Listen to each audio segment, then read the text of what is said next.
जय हिंद दोस्तों, आप सभी का मैं यूट्यूब चैनल में स्वागत है। आप लोग को कक्षा 11 के ऋजुरेखीय पथ पर गति जो लेसन 4 है, इसका न्यूटन के गति के दूसरे नियम को हम सिद्ध करेंगे और स्टेप बाय स्टेप आप लोग को समझाएंगे ताकि आप लोग को ये समीकरण को फर्स्ट, सेकंड और थर्ड समीकरण को निगमन करते समय कोई भी परेशानी ना हो।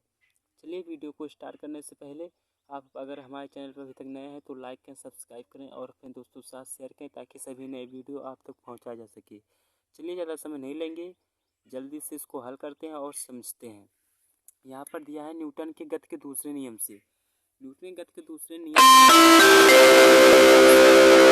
के हिसाब से समझेंगे। सबसे पहले हम यहाँ पर एक समकोण त्रिभुज बनाते हैं। चलिए यहाँ पर एक समकोण त्रिभुज बनाते हैं। ये हमारा समकोण त्रिभुज हो गया। ये देखो हम एक समकोण त्रिभुज बनाते हैं। इसकी सहायता से हम समीकरण को सिद्ध करेंगे ताकि हमको अगर कहीं पर सिद्ध करना पड़ जाए तो हम इसको आसानी से सिद्ध कर सकते हैं। ये कक्षा 11 में अक्सर सिद्ध करने को आता है एग्ज़ाम में। फिर इसका एक नाम दे देते हैं। ये मान लिए बिंदु हमारा जो है ए हो गया, इसको बी मान लिए, फिर उसके बाद इसको सी मान लिए, इसको डी मान लिए, ये बिंदु जो है ओ मान लिए। ये हमारा समीकरण होगा दोस्तों। उसके बाद इसका जो मान दिया है यू बराबर मान लेते हैं, ए ओ बराबर यू हो गया और ओ सी जो है ए टी हो गया। ओ सी टी है तो ये भी मतलब कि ए डी जो है ये भी टी हो सकता है। ए ओ यू है तो ये भी यू हो सकता है। उसके बाद ये पूरी जो इसकी ऊंचाई है यहाँ से लेके यहाँ तक की ये जो हमारा भी है दोस्तों। ये हमारा भी हो गया। अब यहाँ पर लिखते हैं, सबसे पहले लिखते हैं आकृति जो है एस। आकृति हमको ज्ञात करना है दोस्तों। यहाँ पर लिखते हैं आकृति से यस। यस बराबर क्या होता है? एस जो है दूरी है तो आप लोग को पता ही होगा। एस बराबर क्या है? आकृति। यहाँ लिखते हैं आकृति। जो हमारा ये चित्र बनाए इसी को हम आकृति बोलते हैं। आकृति O A B C D, O A B C D का क्षेत्रफल निकालते हैं। ओ ए बी सी का क्षेत्रफल, शॉर्ट में लिख देते हैं इसको क्षेत्रफल। ये हो गया। उसके बाद लिखते हैं एस बराबर, फिर यहाँ पर दूरी जो है एस, इसको एस लिखते हैं। एस बराबर आकृति ओ ए बी सी का क्षेत्रफल जो है, यहाँ सबसे लिखते हैं ए ओ डी सी। ये हमारा एक आयत बन रहा है। यहाँ पर लिखते हैं आयत का क्षेत्रफल, आयत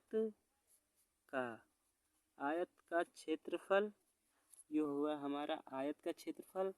फिर लिखते हैं प्लस में, प्लस त्रिभुज का क्षेत्रफल। त्रिभुज क्या है? ए बी डी है। त्रिभुज ए बी डी का क्षेत्रफल, ए बी डी का क्षेत्रफल, ए बी डी का क्षेत्रफल हो गया। अब यहाँ पर एस बराबर लिखते हैं। एस बराबर क्या है? एस बराबर आयत का क्षेत्रफल, फिर त्रिभुज का क्षेत्रफल प्लस में है। फिर यहाँ त्रिभुज का क्षेत्रफल लिखते हैं। त्रिभुज ए बी डी का क्षेत्रफल, ए बी डी का क्षेत्रफल, फिर प्लस में आयत का क्षेत्रफल, प्लस आयत का क्षेत्रफल। इसको आगे पीछे लिख सकते हैं, कोई दिक्कत नहीं है दोस्तों। इसको हम सरल कर दे रहे हैं ताकि आप लोग भी आसानी से इसको लिख सकते हैं क्षेत्रफल। अब एस बराबर जो है हमारा लिखते हैं एस। एस बराबर त्रिभुज का क्षेत्रफल जो होता है उसको आप लोग को पता ही होगा। त्रिभुज क्षेत्रफल जो होता है यहाँ पर, त्रिभुज का क्षेत्रफल क्या होता है? 1/2 आधार गुणे ऊंचाई, ये होता है त्रिभुज का क्षेत्रफल। अब यहाँ पर लिखते हैं ओ सी गुणे ओ ए। ओ सी गुणे जो होगा ओ ए, लंबाई गुणे चौड़ाई, ओ ए, ये हो गया त्रिभुज। उसके बाद फिर प्लस में लिखते हैं आयत का क्षेत्रफल क्या होता है? लंबाई गुणे चौड़ाई, और त्रिभुज का क्षेत्रफल 1/2 लंबाई गुणे ऊंचाई होता है त्रिभुज क्षेत्रफल। फिर लिखते हैं 1/2 गुणे क्या है?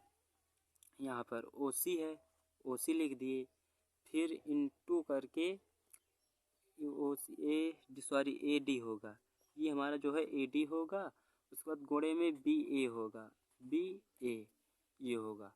उसके बाद यहाँ पर लिखते हैं एस बराबर ओ सी जो है वो टी है।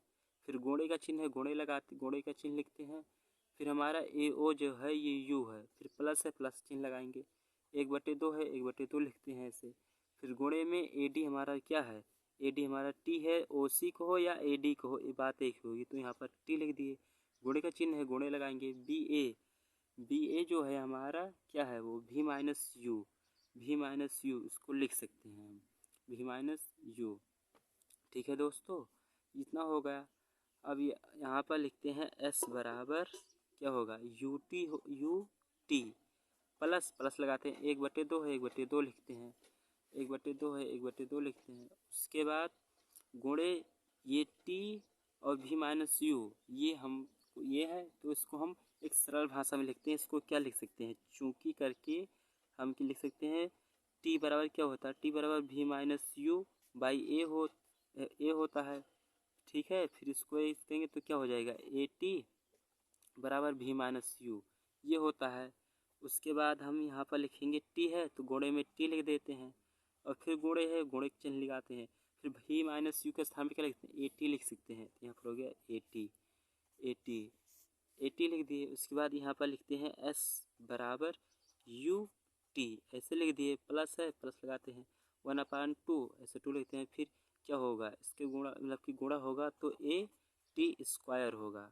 तो S बराबर जो हमारा समीकरण होता है सेकंड मतलब समीकरण 2, S बराबर UT प्लस हाफ AT², ये हमारे न्यूटन के गति के समीकरण दूसरा है। ये हो गया हमारा प्रूव्ड। चलिए दोस्तों, आप लोग को इसी तरह से समीकरण 3 को भी हम सिद्ध करेंगे एक अच्छे तरीके से। तब तक हम लोग अगले वीडियो में मिलते हैं, यहीं पर वीडियो समाप्त में, ताकि आप लोग को स्टेप बाय स्टेप वीडियो को समझ में आए। चलिए धन्यवाद दोस्तों, अगले वीडियो में एक नए धमाके के साथ।